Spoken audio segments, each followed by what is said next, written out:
Friends எல்லாருக்கும் வணக்கம். எல்லோரும் எப்படி இருக்கீங்க?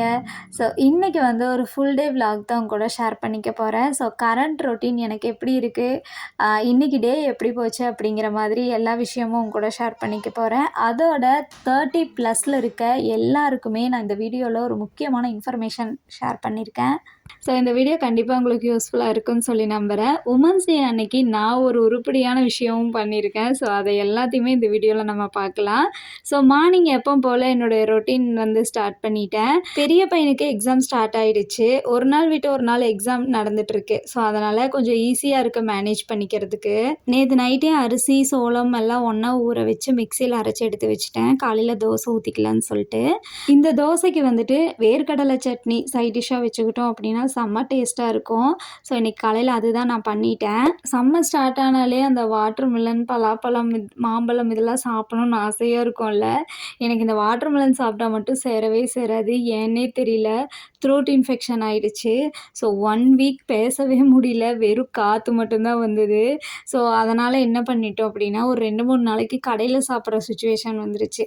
ஸோ அப்படி சாப்பிடும்போது சத்ரீஷ்க்கு நான் ரெக்கவர் ஆகி வரும்போது சத்ரீஷ்க்கு வந்து ஃபுட் பாய்சன் ஆகிட்டு அவனுக்கும் 1 வீக் வந்து உடம்பே சரியில்லை. ஒரு ஒரு ஒரு எக்ஸாமில் பாதியோடு வந்துட்டான். ஒரு எக்ஸாம் எழுதவும் இல்லை. ஸோ அந்த மாதிரி சுச்சுவேஷன் ஆகிடுச்சு. ஸோ இப்போ தான் ஒவ்வொருத்தராக மாற்றி மாற்றி ரெக்கவர் ஆகி வந்துட்டு இருந்தோம். இப்போ ஸ்ரீகுட்டிக்கும் பார்த்தீங்கன்னா லைட்டாக ஒரு மாதிரி இருக்கான். எப்படியும் வீட்டில் ஒருத்தருக்கு வந்துடுச்சு அப்படின்னா எல்லாத்தையும் மீட் பண்ணாமல் போகாதில்ல. அந்த மாதிரி தான் ஒவ்வொருத்தராக பார்த்துட்ருக்கோம். டாக்டரை கன்சல்ட் பண்ணும்போது இந்த கிளைமேட் அந்த மாதிரி இருக்குது. ஸோ குழந்தைகளை பார்த்து வச்சுக்கோங்க அப்படிங்கிற மாதிரி தான் அட்வைஸ் கொடுத்தாங்க. ஸோ நீங்கள் கிட்ஸ் வச்சுருந்தீங்க அப்படின்னா பார்த்து ஜாக்கிரதையாக வச்சுக்கோங்க. ஏன்னா ஹாஸ்பிட்டல் போனப்போ அங்கே இருந்த அவ்வளோ குழந்தைகளுக்குமே பார்த்திங்கன்னா fever, cold, throat infection, throat pain இப்படியே தான் சொல்லியிருந்தாங்க. ஸோ நமக்கு மட்டும்தான் வந்திருக்குன்னு பார்த்தா எல்லாருக்குமே அதே ப்ராப்ளம் தான். ஸோ அதனால் குழந்தைகளை வந்து சேஃபாக பார்த்துக்கோங்க. இன்றைக்கி பசங்க லஞ்ச் பாக்ஸுக்கு வந்துட்டு பார்த்திங்கன்னா கேரட் ரைஸ் தான் ப்ரிப்பேர் பண்ணிகிட்ருக்கேன். ஸோ அந்த சாப்பரில் வந்துட்டு கேரட்டு, பீட்ரூட்டு அதை வந்து துண்டு துண்டாக கட் பண்ணி போட்டுட்டு ரொட்டேட் பண்ணோம் அப்படின்னா குட்டி குட்டியாக பொடி பொடியாக எல்லாமே கட் பண்ணி வந்துடுது. ஸோ மோஸ்ட்லி வந்து கேரட்டு பீன்ஸுக்கு மட்டும்தான் நான் இதை யூஸ் பண்ணுவேன். அதே மாதிரி கேரட் வேக வைக்கும்போது ரொம்ப வேக வைக்காமல் அந்த க்ரன்ச்சியாக ஒரு 70%ஓட குக் பண்ணிவிட்டு ரைஸ் போட்டோம் அப்படின்னாலுமே நல்லா டேஸ்ட்டு கிடைக்கும். ஸ்நாக்ஸுக்கு வந்துட்டு வெள்ளை சுண்டல் வேக வச்சுருந்தேன். ஸோ அதெல்லாமே பேக் பண்ணி கொடுத்துட்டேன். சத்ரேஷ்க்கு வந்துட்டு ஈவினிங் போல் மோர் கொடுக்கலான்னு சொல்லிட்டு தான் தயிர் வந்து கொஞ்சம் தண்ணி ஊற்றிட்டு அதை பீட் பண்ணிகிட்டு இருந்தேன். அதில் இஞ்சி, கறிவேப்பிலை, பச்சை மிளகாலாம் போட்டு மோர் குடித்தா நல்லாயிருக்கும். பட் ஆனால் சத்ரேஷ் அதெல்லாம் வேண்டான்னு சொன்னதுனால ப்ளெயினாகவே பேக் பண்ணிட்டேன். ஹஸ்பண்ட்க்கும் டைம் ஆகிடுச்சு. ஸோ அவருக்கும் பிரேக்ஃபாஸ்ட் கொடுத்துட்டேன் அப்படின்னா ஸ்ரீகுட்டியை கொண்டு போய் ஸ்கூலில் விட்டுட்டு அவர் அப்படியே ஆஃபீஸ்க்கு கிளம்பிடுவார்.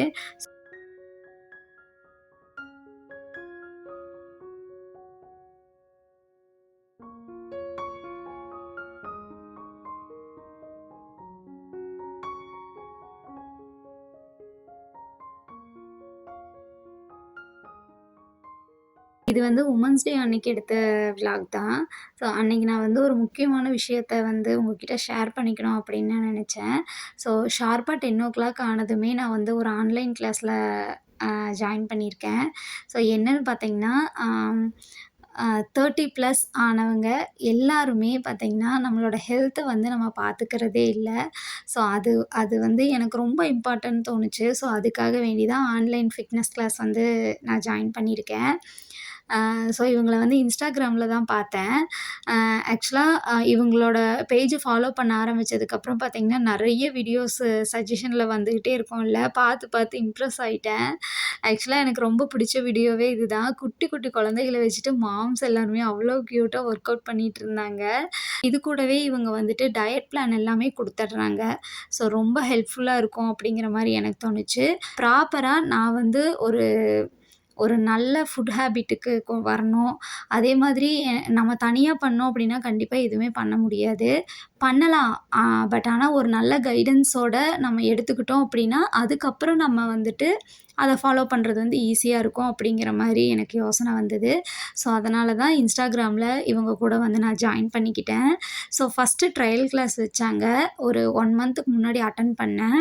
ஆ அதுக்கப்புறம் வந்துட்டு என்னால ப்ராப்பரா போக முடியல. ஸோ, திரும்பவும் இன்னையிலருந்து ஸ்டார்ட் பண்ணலான்னு சொல்லிட்டு, ஆ ஒரு நல்ல விஷயத்த ஸ்டார்ட் பண்ணியிருக்கேன் அப்படின்னு சொல்லி எனக்குள்ள ஒரு பெரிய ஹாப்பினஸ்ஸா இருக்கு. ஆ so 1 hour class 10 to 11. So class முடியிறதே தெரியல. முடிஞ்சதும் பார்த்தீங்கன்னா, அப்படியே மைண்டு சுறுசுறுப்பாயிட்டு, வீட்ல இருக்க எல்லா வேலையுமே அப்படியே ஆக்டிவா பண்ற மாதிரி இருக்கு. ஒரு லேசினஸ் இல்லாம. இன்னொரு முக்கியமான விஷயம் என்னன்னு பார்த்தீங்கன்னா, நம்ம நெறைய பேர் வந்து ஆன்லைன் பார்த்துட்டு ஒர்க் அவுட் பண்ணுவோம்ல, அது வந்து ரொம்ப பெரிய தப்பு. நம்ம சும்மா காமனா ஏபிஎஸ் எக்ஸர்சைஸ், ஒர்க் அவுட்ன்னு சொல்லி போட்டு பண்ணிருவோம். பட் ஆனா ஆஃப்டர் டெலிவரி சி செக்ஷனுக்கு அப்புறம் ஒரு சில எக்ஸர்சைஸ்லாம் பண்ணக்கூடாது அப்படிங்கிற மாரியெல்லாம் கைடன்ஸ் குடுத்தாங்க. ஸோ, அந்த விதத்தில வந்து இன்னும் நெறைய தெரிஞ்சுக்கணும் அப்படிங்கிறது மட்டும் எனக்கு புரிஞ்சுது. பசங்களுக்கு மட்டும் தான் காலையில லஞ்ச் வந்து ரெடி பண்ணி குடுத்தேன். எங்களுக்கு வந்து இனிமேல் தான் ரெடி பண்ணணும். ஸோ, லஞ்ச்சு ஒர்க்க ஸ்டார்ட் பண்றதுக்கு முன்னாடி ரசம் பொடி வந்து ரெடி பண்ணிடலாம். தீர்ந்து ரொம்ப நாள் ஆயிடுச்சு. இப்ப அரைக்கலாம், அப்புறம் அரைக்கலாம்னு சொல்லி தள்ளி போட்டுக்கிட்டே போய் ரொம்ப நாள் ஆயிடுச்சு. ஸோ, அதனால இன்னைக்கு எவ்வளோ லேட் ஆனாலும் பரவால்ல, இந்த பொடி வந்து ரெடி பண்ணியே ஆகணும்னு சொல்லிட்டு ஃபர்ஸ்ட்டு இந்த ஒர்க்க தான் ஸ்டார்ட் பண்ணியிருக்கேன். ஆக்சுவலா ரசம் பொடி இருந்தது அப்படின்னா, ரசம் வைக்கிறது ரொம்ப சிம்பிள். இந்த ரெசிபியோட டீட்டெயில் வீடியோ தனியா இருக்கு. அந்த லிங்க் கீழ டிஸ்கிரிப்ஷன்ல குடுக்குறேன். கண்டிப்பா செக் பண்ணி பாருங்க. ரசப்பொடி எப்பலாம் ப்ரிப்பேர் பண்றீங்களோ, அன்னைக்கு ஃபுல்லா மசாலா வாசனை கிச்சனுக்குள்ள அடிச்சுக்கிட்டே இருக்கும். ஸோ, அந்த அளவுக்கு சூப்பரா இருக்கும். 10 டூ 15 டேஸ் அவ்வளோதான் வரும். ரொம்ப நாளைக்கு வராது இந்த மெஷர்மெண்ட்ல அரைச்சேன்னா. ஸோ, இருந்தாலும் அந்த ப்ரிசர்வேட்டிவ்க்காக கொஞ்சம் கல்லுப்பு போட்டு அரைச்சு வச்சுக்கிறேன். ஆ அந்த சூடோடவே லேட் ஆயிடுச்சு அப்படிங்கிறதுனால அந்த சூடோடவே அரைச்சிட்டேன். ஸோ, அதனால பிளேட்ல போட்டு ஆற வச்சதுக்கப்புறமா ஏர் டைட் கண்டெய்னர்லயோ இல்ல கிளாஸ் பாட்டில்லயோ ஸ்டோர் பண்ணி வச்சுட்டோம் அப்படின்னா, பொடி தீர்ற வரைக்குமே அந்த வாசனை போகாம இருக்கும். இந்த ரசப்பொடி யூஸ் பண்ணிட்டு, ஆ சட்டுன்னு ரசம் எப்படி வைக்கிறது அப்படிங்கிறத டக்குன்னு பார்த்துரலாம். ஆ இன்னைக்கு வந்து பருப்பு ரசம் தான் வைக்க போறேன். அதனால பருப்பும், வேக வச்ச தக்காளியும் எடுத்து நல்லா கரைச்சு வச்சிருக்கேன். அதோட புளி கரைசல் கொஞ்சமா சேர்த்துக்கிறேன். இதுக்கு வந்து ஒரு 2 டீஸ்பூன் அளவுக்கு ரசப்பொடி போட்டா போதும். அப்புறம் தேவையான அளவு உப்பு, ஆல்ரெடி பொடியிலேயே உப்பு போட்டிருக்கோம்ல, அதனால கொஞ்சமா உப்பு போட்டுக்கிறேன். தேவையான அளவுக்கு தண்ணிய கரைச்சிட்டு, எப்பவும் போல ரசம் தாளிப்போம்ல, கடுகு, கொஞ்சமா சீரகம், அதுக்கப்புறம் ஒரு 4 பல் பூண்டு தட்டிட்டு, கறிவேப்பிலை, ஒரு வரமிளகா சேர்த்துனேன். ஸோ, இதெல்லாம் நல்லா வதங்குனதுக்கப்புறமா கரைச்சி வச்சிருந்த தக்காளி, அந்த கரைசலை எடுத்து நான் சேர்த்துட்டேன். சைடெல்லாம் நல்லா நுரைச்சு பொங்கி வரும்போது ஆஃப் பண்ணிடுறேன். ஸோ, அவ்வளோதான் ரசம் ரெடி. இது வந்து செம்ம டேஸ்ட்டா இருக்கும். சளி, காய்ச்சல், கோல்டு இருக்கிறவங்கலாம் வெறும் ரசமே ஊத்தி குடிக்கலாம். சூப்பரா இருக்கும். இன்னைக்கு வந்துட்டு பாயாசம் வைக்கலாம் அப்படின்னு சொல்லிட்டு திடீர்னு மைண்ட்ல தோணுச்சு. ஆக்சுவலா பாயாசம் வந்து பாபாவுக்கு ரொம்ப பிடிக்கும். திடீர்னு சர்ப்ரைஸா வச்சு குடுத்தோம் அப்படின்னா, ரொம்ப புடிச்சு சாப்பிடுவாங்க. சரி இன்னைக்கு வெப்பமே அப்படிங்கிறதுக்காக யோசனை பண்ணிட்டு இருந்தேன். பட் ஆனா பால் வந்து கொஞ்சம் தான் இருந்தது. ஜவ்வரிசியும் ஊற வைக்கல. அதுக்கு ஆல்டர்னேட்டிவா எப்படி பண்ணலாம் அப்படிங்கிறத தான் இதில காட்டியிருக்கேன். ஜவ்வரிசி ஊற வைக்கல அப்படின்னா, ஒரு அடிகனமான பாத்திரத்தில கொஞ்சமா நெய் சேர்த்துட்டு, ஜவ்வரிசிய வந்து நல்லா ரோஸ்ட் பண்ணிருங்க. நல்லா கிரிஸ்பியா வரணும். ஸோ, ஒரு கிட்டத்தட்ட ஒரு 5 மினிட்ஸ் ஆகும். ஸோ, அதுக்கப்புறமா கொஞ்சமா தண்ணி ஊத்திட்டு வேக வச்சீங்க அப்படின்னா, ஒரு 10 மினிட்ஸ்லயே வெந்துரும். ஊற வைக்கணும் அப்படிங்கிற அவசியமே கிடையாது. ஸோ, அது வெந்ததுக்கு அப்புறமா பார்த்தீங்கன்னா, பாலுக்கு பதிலா மில்க்மெய்டு சேர்த்துறேன். ஸோ, பொதுவாவே பால் ஊத்தி வைக்கிற பாயாசத்த விட, மில்க்மெய்டு சேர்த்தி பாயாசம் வச்சீங்க அப்படின்னா, டேஸ்ட் வேற லெவல்ல இருக்கும். 1/2 லிட்டர் பால் ஊத்தி பாயாசம் வைக்கிற இடத்துல, மில்க்மெய்டு வந்து ஒரு 2, 3 டேபிள் ஸ்பூன் சேர்த்துனாலே போதும். அ நல்லா பாயாசம் கெட்டியாவும் இருக்கும், டேஸ்ட்டாவும் இருக்கும். ஸோ, இது கூட கொஞ்சமா சேமியா போடலான்னு யோசனை பண்ணேன். பட் ஆனா சேமியா தீர்ந்தது கவனிக்கல.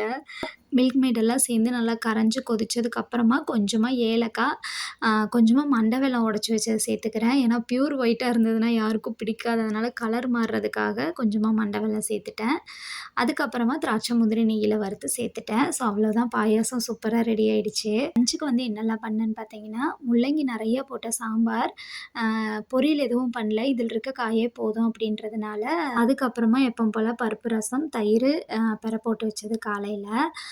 ஸோ பசங்களுக்கு பசி ஆயிடுச்சு அப்படிங்கிறதுனால சாப்பாடு, தக்காளி தொக்கும் வச்சு நான் ஃபஸ்ட்டு ஊட்டி விட்டுடுறேன். பாவா கொஞ்சம் வரதுக்கு லேட் ஆகுதுன்னு சொல்லி ஃபோன் பண்ணதுனால, சரி கார்ன் வீட்ல இருந்தது. அத வந்து லைட்டா ஃப்ரை பண்ணி வைக்கலான்னு சொல்லிட்டு, பாவாக்கு அளவா தான் பண்ணேன். ஸோ பசங்களுக்கு ஈவினிங் வந்துட்டு அப்புறமா பண்ணிக்கலான்னு சொல்லிட்டு, ஏன்னா பசங்க சாப்பிட்டாங்க. இனி குடுத்தாலும் சாப்பிட மாட்டாங்க. ஸோ அதனால பாவாக்கு அளவா ஒரு பேக்கெட் அ பேபி கார்ன் மட்டும் ஃப்ரை பண்ணிட்டுருக்கேன். ஸோ வெங்காயம், பேபி கார்ன், உப்பு, கொஞ்சமா மஞ்சள் தூள், மிளகாத்தூள், கொஞ்சமா கறி மசாலா தூள் இது மட்டும் தான். அதுக்கப்புறமா கொஞ்சமா தண்ணி தெளிச்சு, அ ஒரு 15 மினிட்ஸ் மீடியம் ஃப்ளேம்ல இருந்தது அப்படின்னா சூப்பரா இருக்கும். இது இது வந்து பசங்க லஞ்ச் பாக்ஸுக்கும் இந்த மாரி ஃப்ரை பண்ணிட்டு ஒயிட் ரைஸ் மிக்ஸ் பண்ணி குடுக்கலாம். செம்ம டேஸ்ட்ல இருக்கும் இது. வாவ்! என்ன திடீர்னு கலக்கிட்டீங்க?